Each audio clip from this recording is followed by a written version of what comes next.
The PC Engine was a 1987 console that was selling really well in Japan upon its release. It was a joint venture between NEC and Hudson Soft, a combined effort to take on the Nintendo juggernaut that was the family computer. And it did just that. For 3 years, the PC Engine sold very impressive numbers across both hardware and software, but new 16-bit competition from Nintendo meant things were gonna change in a pretty big way. In order to combat that, NEC decided to upgrade their core PC Engine into a brand new fully 16-bit PC Engine 2. At least that was the original plan. At some point, NEC decided to completely jettison that idea and instead rushed a new plan to market that added more memory and an additional video chip to the core PC Engine technology. On paper, it still looked like a decent upgrade thanks to more RAM, more sprites, and more background layers, but NEC completely dropped the ball at launch.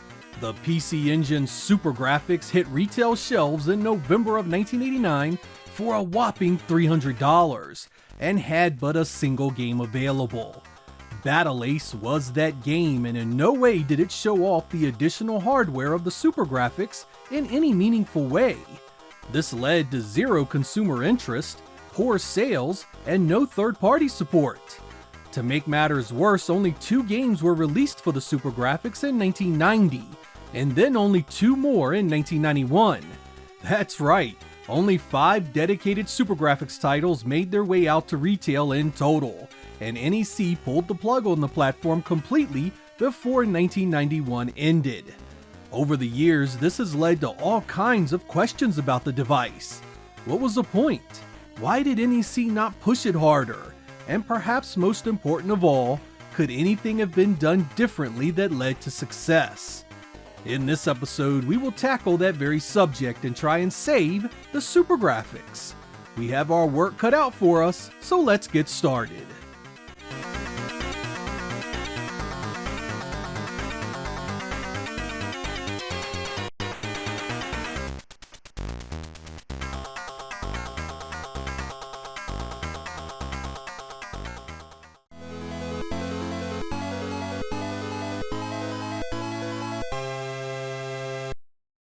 Looking at the SuperGrafx idea, I always wondered why NEC and Hudson didn't build it into their Super CD-ROM attachment.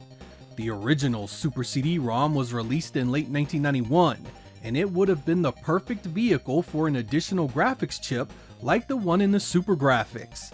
Not only would it make our Super CD-ROM more attractive with additional visual upgrades, but it would also move the release to compete with the arrival of Nintendo's Super Famicom.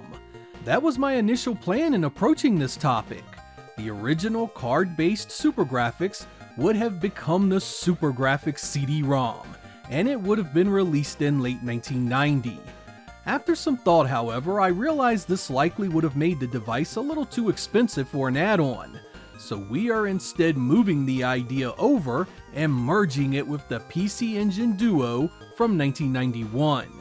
This gives us another year for the chips to get cheaper, and it's going into a product we already had in development. Our new PC Engine SuperGrafx Duo will bring Super CD-ROM and graphical enhancements in one device, a hugely attractive proposition for an audience that was already sold on CD titles, tired of countless add-ons, and a platform that would be 4 years old at that point. The additional cost of this strategy should also be easily manageable, since we are waiting 2 full years after the original SuperGrafx strategy, and the cost of that second VDC should be radically less expensive now. I'm also not entirely sure we need the RAM upgrades the original SuperGrafx brought along, since we are now using Super CD-ROM tech, or at least RAM upgrades needed at the same level. Either way, I feel this new strategy gives our new PC Engine SuperGrafx Duo the best path forward to consumer interest, sales success, and software compatibility.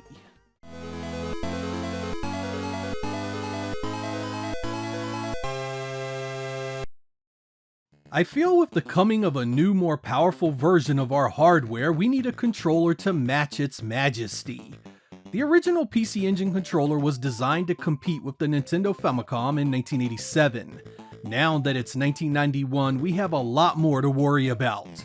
The Genesis had 3 action buttons and the Super Nintendo had 4 on the face and 2 on the shoulders. While we could make up this deficit with separate peripherals, I will instead offer up a complete redesign fit for our new SuperGrafx Duo and include it with the system. 1991 had brought us the Avenue Pad 3 originally, and it's this idea that will be used for our SuperGrafx Duo. The Avenue Pad 3 uses Select or Run as the 3rd action button, selectable by a switch on the left-hand side. Starting with that idea, we will bring Hori on board to help us, using their ASCII pad as a reference point. First things first, we need to do something about that directional pad. The original is too small and too sharp for my taste, so we will go for a smoother cross that is much more similar to the one Sega uses. The 3-button face is fine for 1991, so all we need to do is add an R button to the right shoulder for a 4-button design that will tide us over until the Street Fighter II craze in 1993 and the compatible controllers that followed it. I'm going with this design because it's one already in the pipeline and won't disrupt anything in the future. The added R button is more a vanity project because I never use the L button for much of anything if I can avoid it.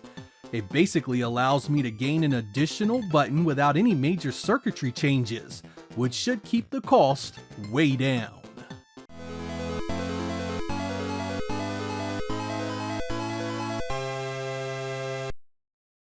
We need a handful of launch titles with our SuperGrafx Duo to help sell the thing.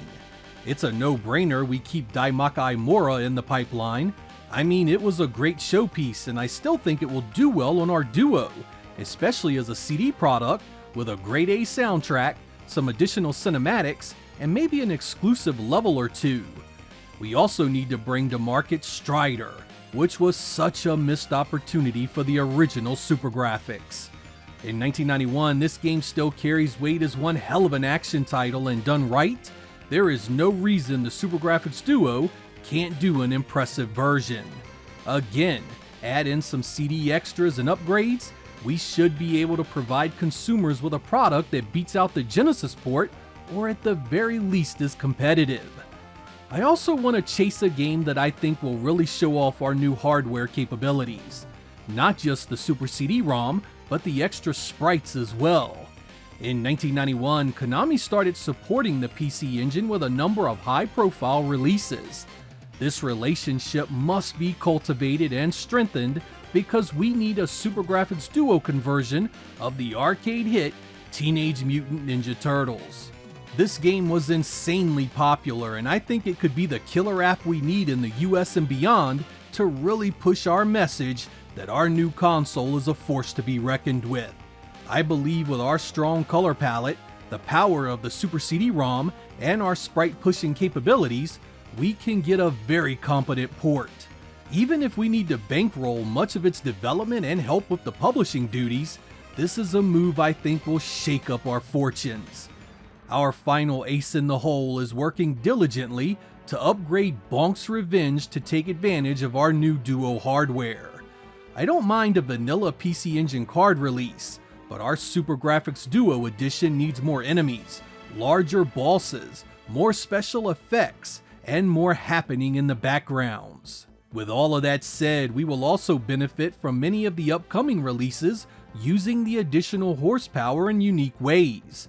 Shoot 'em ups can have more on-screen enemies, fighting games can have larger characters, cool special effects like multi-jointed sprites will look better, backgrounds will have more depth. With all Duo hardware having the SuperGrafx design element in place, we should see major support across nearly all our first-party games, as well as many of our third-party releases. I also expect many games to support the dual hardware configurations, having both a standard PC Engine and SuperGrafx option, similar to the Darius games we received back then. With that much support, we should see consumers aim for the SuperGrafx Duo from 1991 onwards, helping us sell millions of hardware and software units the world over.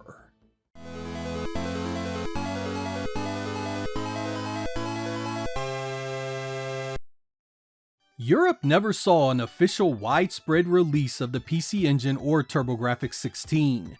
We will be changing that with the SuperGrafx Duo. In 1992, we will get our new machine out in as many PAL nations as possible, which also includes Australia and New Zealand. I believe confidently that this platform had a real chance in those regions, had it had the full might of NEC behind it. With the right price, the right distribution channels, and the proper advertising, we can turn these regions into a profitable stronghold to help us build additional software releases. Since we are not releasing until 1992, that gives us years of Japanese releases to pull from, plus hue cards of smaller sizes that we can tout at budget prices.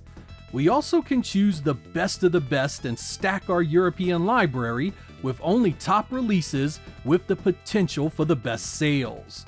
Europe was screwed in the original timeline with this platform. In my head, it didn't have to be.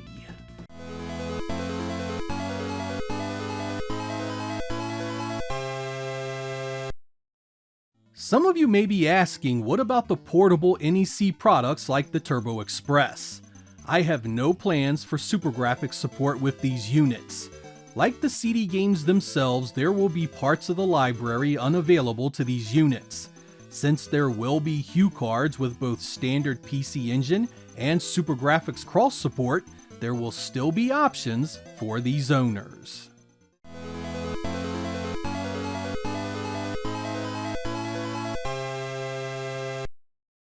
I had always felt that the PCFX, the NEC-developed successor to the PC Engine, was a huge mistake in terms of software and hardware design.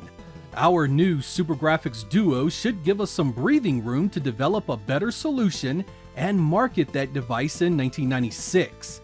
This puts us right on top of the beginnings of the PowerVR technology, which could in theory be adapted for use in a home console at that time.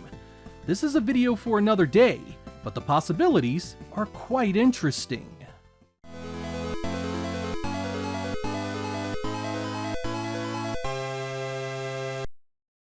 So there we go guys, my attempt to adapt the SuperGrafx into a working long-term solution. Originally this console failed terribly, having only 5 dedicated games and 2 cross-compatible titles making up the rest. 7 games, man! The sad part is that a few of those games showed off that the SuperGrafx was not a bad piece of technology. Daimakai Mora was a very solid conversion, and 1941 got the job done as well. I also feel my SuperGrafx Duo would have done Neo Geo games much better, especially once the Arcade Card Pro showed up with its extra RAM. With Teenage Mutant Ninja Turtles the arcade game being so popular, I would not be opposed to packing that in with our SuperGrafx Duo in the West. A killer app of that quality could have really helped sell some units. Ultimately, the old SuperGrafx remains a bit of an enigma. Why was it released and then not supported? Why was it so expensive? Why was it discontinued so quickly? There have been failed consoles all throughout gaming history, and even the worst crash and burn victims lasted longer, got more support, and more games. Most of the time I'll tell you a bad idea is always a bad idea and there's no saving it. In this case, I actually feel dropping the SuperGrafx tech in the Duo may have worked, at least to some degree. By unifying all of the PC Engine's add-ons into one device, there was a chance we could have made some headway and lasted long enough to give our 5th generation successor some room to breathe and come together into a much better alternative to the PCFX. What do you guys think? Did the SuperGrafx have a chance at all, or was it always destined for the trash bin of failed consoles? I'm Sega X. Thank you guys for watching, and I will catch you next time.